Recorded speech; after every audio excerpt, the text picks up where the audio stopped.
Assalamualaikum warahmatullahi wabarakatuh. Marhaban jami'an. Perkenalkan, nama saya Zulfa Ziarunisa dengan NIM 12420300046. Saya dari jurusan Pendidikan Bahasa Arab kelas 3C. Di sini saya akan melaksanakan tugas ujian tengah semester yang telah diberikan. Nah, teman-teman, pada kesempatan kali ini, kita akan membahas dulu secara ringkas mengenai ilmu aswat atau fonologi dalam bahasa Arab. Nah, secara sederhana, ilmu aswat adalah ilmu yang mempelajari bunyi-bunyi bahasa, khususnya bagaimana bunyi itu dihasilkan dan bagaimana bunyi tersebut dapat membedakan makna. Karena kemampuan dasar dalam berbahasa itu dimulai dari mendengar dan mengucapkan bunyi, maka ilmu aswat ini menjadi fondasi dalam komunikasi. Selanjutnya, ada dalam ilmu aswat juga itu terdapat cabang-cabang ilmu aswat, yang mana ilmu aswat ini memiliki dua cabang utama, yaitu fonetik dan fonemik. Yang pertama itu ada fonetik, yang mana fonetik ini mempelajari bunyi sebagai bunyi fisik. Yang mana dalam fonetik juga dia itu terdapat 3 bagian penting. Yang pertama itu ada fonetik, yang mana fonetik ini mempelajari bunyi sebagai bunyi fisik. Nah, dalam fonetik juga itu terdapat 3 bagian penting. Yang pertama itu ada fonetik artikulatoris, yang mana fonetik artikulatoris ini mempelajari cara bunyi diproduksi oleh alat ucap. Contohnya pada huruf ba. Nah, pada huruf ba ini dihasilkan dengan mempertemukannya kedua bibir. Sedangkan misal pada huruf ko itu dihasilkan dari misalnya dari huruf ko itu dihasilkan dari belakang lidah yang menempel pada langit-langit bagian belakang. Kayak ba itu kan bertemunya dua bibir ya. Selanjutnya itu ada fonetik akustik, yang mana fonetik akustik ini mempelajari bunyi sebagai gelombang suara. Misalnya pada bunyi huruf don, itu terdengar lebih tebal dibanding pada huruf dal. Kan beda ya, kayak huruf don sama huruf dal. Hal ini berkaitan dengan resonansi dan frekuensi bunyinya. Selanjutnya ada fonetik auditoris, yang mana dalam fonetik auditoris ini ia membahas tentang bagaimana telinga menangkap bunyi dan bagaimana otak juga memprosesnya. Contohnya ada sebagian penutur Indonesia sulit membedakan antara huruf H dengan huruf H. Nah, di sini karena sistem pendengarannya itu tidak terbiasa dengan perbedaan tersebut gitu. Selanjutnya ada cabang yang kedua, yaitu fonemik, yang mana fonemik ini mempelajari bunyi yang dapat membedakan makna. Misalnya pada kata kolbun dengan kata kalbun, yang mana kolbun ini kan artinya hati, dibacanya itu dengan huruf kof ya, kolbun gitu. Terus kalau misalnya kalbun itu artinya anjing, yang mana dengan huruf kaf. Jadi perbedaan satu fonem saja itu bisa dapat mengubah makna secara signifikan, kayak antara kolbun dengan kalbun. Makanya dapat disimpulkan kalau misalnya fonetik ini fokus kepada cara bunyi yang dihasilkan, sedangkan fonemik ini fokus pada bunyi dalam makna itu tersendiri. Nah, selanjutnya ada kedudukan ilmu aswat. Ilmu aswat ini memiliki posisi yang sangat penting dalam linguistik, karena ia ini menjadi dasar untuk mempelajari sorof, nahwu, semantik, serta penyusunan kata-kata dalam kamus. Selanjutnya itu ada pentingnya ilmu aswat. Nah, mengapa sih ilmu aswat ini sangat penting? Karena dalam ilmu aswat juga ini kita bisa membantu pelafalan huruf sesuai makhraj dan sifatnya. Selanjutnya bisa juga mencegah kesalahan makna dalam komunikasi. Nah, selanjutnya bisa juga sangat berpengaruh dalam membaca Al-Quran dengan benar.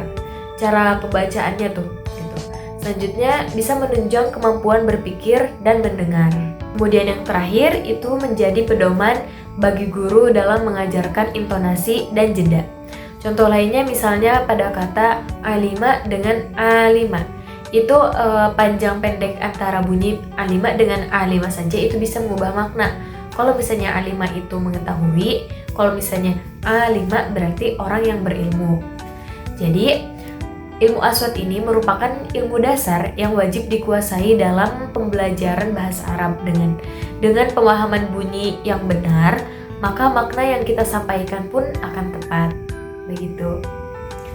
Nah, selanjutnya kita masuk ke pembahasan tentang bunyi bahasa dan bagaimana bunyi itu terjadi.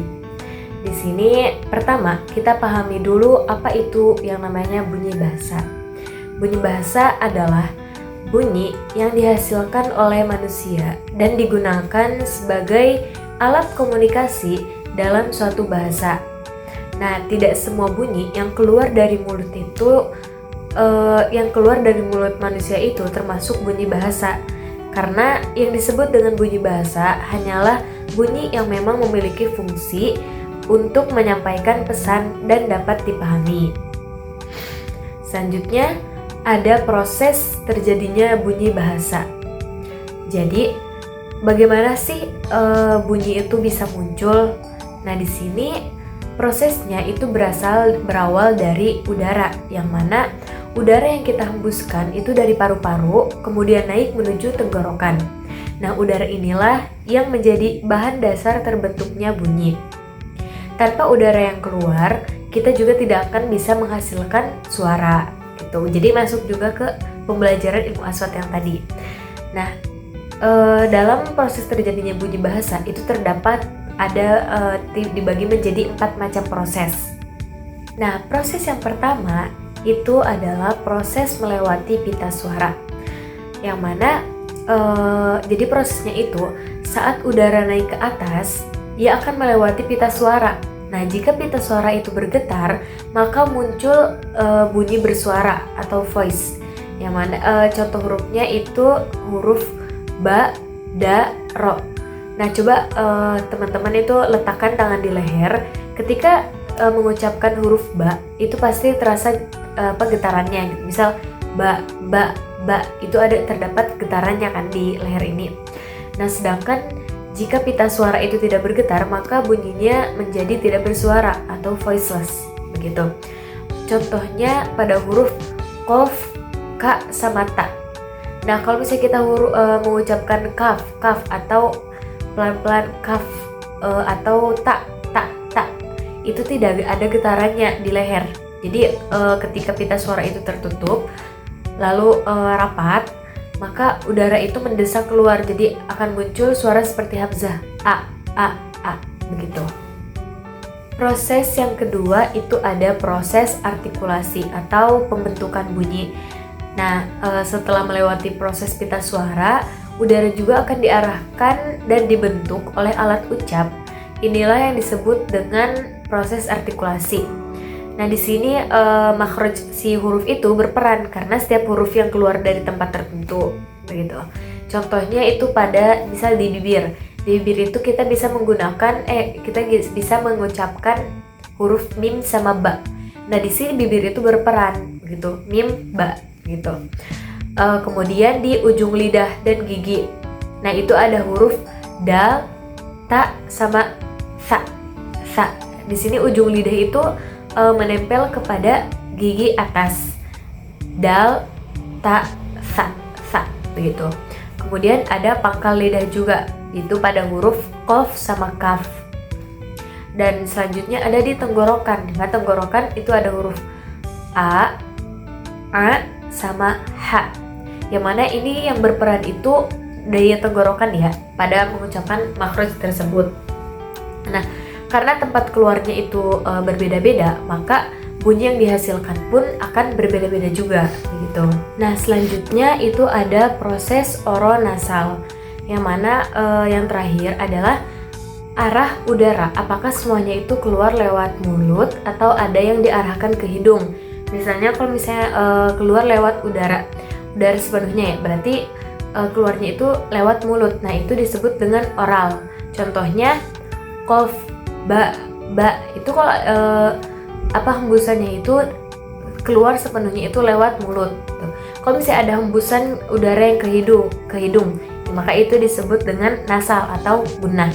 Contohnya pada huruf mim sama nun. Nah di sini minna atau inna hami itu keluarnya itu dari hidung gitu. Jadi disebut dengan gunnah.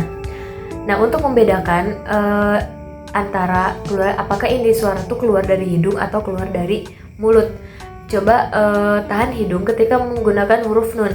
Kalau misalnya kayak gini ya, kita tahan hidungnya kemudian sebutkan huruf nun gitu. Kalau misalnya suaranya itu terhenti, intinya kalau misalnya suaranya itu terhenti, maka itu disebut dengan gunnah, karena udara seharusnya yang disebutkan ketika huruf nun itu adalah melewati hidung, itu bukan mulut gitu. Nah jadi bunyi itu adalah bunyi bahasa itu terjadi melalui 3 tahap penting. Ada yaitu udara yang keluar dari paru-paru melewati pita suara dan diatur oleh alat ucap dan arah udara. Dengan proses inilah kita bisa berbicara dan menyampaikan makna dengan jelas. Nah oke, baik teman-teman. Sekarang kita masuk kepada pembahasan yang penting dalam ilmu aswat, yaitu mengenai deskripsi bunyi berdasarkan tempat keluarnya dan sifatnya. Nah, jadi bunyi huruf itu terjadi ketika ada udara yang keluar dari paru-paru bertemu atau melewati bagian tertentu di rongga mulut atau tenggorokan. Nah, dan setiap huruf itu memiliki makhraj atau tempat keluar yang berbeda-beda. Di sini ada makhraj dan pembagian tempat keluar huruf. Jadi yang ada di gambar yang saya berikan itu ya. Nah, secara umum makhraj itu terbagi menjadi beberapa bagian di area mulut dan tenggorokan. Jadi dari tenggorokan sampai mulut itu mempunyai beberapa bagian tempat keluarnya makhraj. Yang pertama itu ada tenggorokan atau halqun gitu, atau halq, yaitu huruf yang keluar dari tenggorokan dari sini. Seperti ada pada huruf hamzah dengan ha. Nah di sini hamzah dengan ha itu di pangkal tenggorokan, jadi tenggorokan yang di bawah, paling bawah. Ha, pengucapannya seperti itu. Kemudian ada ain dengan ha. Ain dan ha, yaitu terletak di tenggorokan tapi di bagian tengah. Jadi di atas hamzah, di atas pangkal tenggorokan, di atas si hamzah dengan pengucapan hamzah dengan ha itu naik sedikit ada pengucapan ain dengan ha. Jadi di tengah-tengah. Selanjutnya itu ada huruf ghin dengan kha. Ghin, kha. Nah, itu naik lagi ke atas di dekat mulut, tetapi di tengah-tengah antara akhir tenggorokan dengan mulut. Jadi ghin dengan kha, begitu. Selanjutnya itu dari lidah, area lidah. Nah, area lidah ini merupakan area terbesar penghasil huruf. Jadi banyak ya. Contohnya itu pada di pangkal lidah itu ada huruf ko dengan ka. Ko dengan ka itu di pangkal lidah ya, di bawah. Terus kan tadi setelah huruf ghin dengan kha, jadi di atas tenggorokan itu maju sedikit, itu ada pangkal lidah yang mana pengucapannya itu huruf ko dengan ka ya. Selanjutnya ke tengah lagi, di tengah lidah itu ada huruf yang keluar, huruf jim, shin dengan ya, itu di tengah-tengah.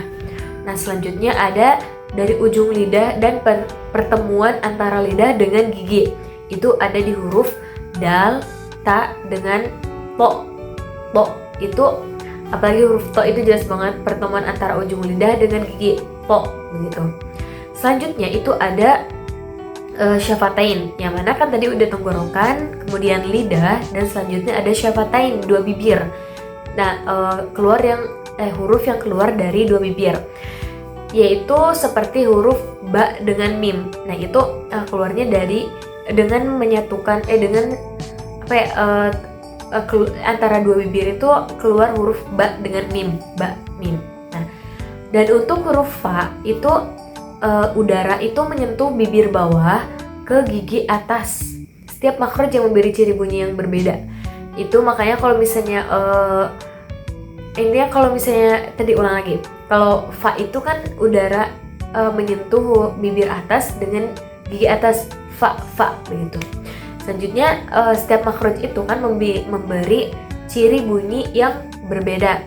Makanya kalau misalnya kalau makhraj itu salah, maka maknanya juga bisa berubah. Seperti misal huruf fa dengan huruf nin, fa dengan sa. Nah itu tuh berbeda ya. Maka ketika mengucapkannya salah, maka itu maknanya juga bisa berbeda gitu. Atau misal kata, yang tadi saya sebutkan itu kata kolbun dengan kalbun, itu maknanya berbeda jauh ya antara huruf qaf dengan huruf kaf begitu. Nah selanjutnya itu ada sifat huruf, yang mana selain makhraj itu ada juga yang menentukan karakter bunyi huruf, yaitu namanya sifat huruf. Nah sifat huruf ini menjelaskan bahwa apakah hurufnya itu kuat atau lemah, apakah hurufnya itu tebal atau tipis, apakah pada saat pengucapannya itu terdapat dengung atau tidak, dan apakah udaranya itu mengalir atau tertahan. Nah sifat huruf juga itu dibagi menjadi dua, yaitu yang pertama ada sifat yang memiliki lawan. Nah sifat yang memiliki lawan itu terbagi juga beberapa bagian, yaitu misalnya pada hamas dengan jahar. Nah hamas dengan jahar itu ada nafas yang mengalir dan ada juga nafas yang tertahan. Misalnya di hamas itu nafas yang mengalir itu ada sa, ha dengan fa, sa, ha, fa. Nah itu hamas. Kemudian ada jahar, yaitu huruf jim, dal, sama ba. Nah selanjutnya sifat yang memiliki lawan itu ada syiddah dan rokhawah juga, yaitu antara suara yang tertahan atau suara yang mengalir gitu. Nah selanjutnya huruf yang memiliki lawan juga ada isti'la dengan istifal. Yang mana ada tebal, ada tipis juga. Nah misalnya huruf tebal itu ada huruf sod, bo, to, do, rin, kho dengan qaf begitu. Nah kemudian yang kedua ada sifat yang tidak memiliki lawan. Tadi kan yang pertama sifat yang memiliki lawan. Nah sekarang itu sifat yang tidak memiliki lawan.